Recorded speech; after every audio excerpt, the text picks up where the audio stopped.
আসসালামু আলাইকুম। পর্যাপ্ত পরিমাণে বৃষ্টি না হওয়ার কারণে পুকুরের পানি আস্তে আস্তে শুকিয়ে যাচ্ছে।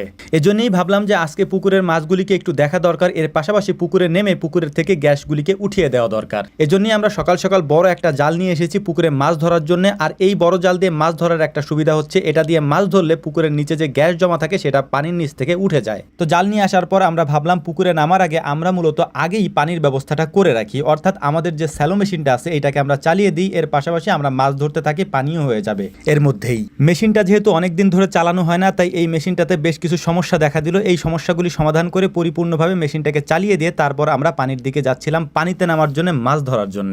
মাছ ধরার জন্য পুকুরের পানিতে নামার পর এক অদ্ভুত জিনিসের সম্মুখীন আমরা হলাম, আর সেইটা হচ্ছে আমাদের পুকুরে যেহেতু পর্যাপ্ত পরিমাণে হাঁস থাকে, এই হাঁসগুলি থাকার কারণে পুকুরের ভেতরে একটু পরপরই আমরা একটা দুইটা করে ডিম পাচ্ছিলাম, যেটা আসলেই খুবই অবাক করার মতো একটা ব্যাপার ছিল যে এত পরিমাণে ডিম পুকুরের মধ্যে কোথা থেকে আসলো। যদিও এখানে হাঁস থাকে, হাঁসের ডিম পারতেই পারে, তাই বলে এত পরিমাণে ডিম থাকবে সেটা আমরা আসলে আশা করিনি। আমরা মূলত পুকুরে নেমেছিলাম জাল টেনে মাছ ধরার জন্য, কিন্তু এত পরিমাণে ডিম পাচ্ছিলাম যে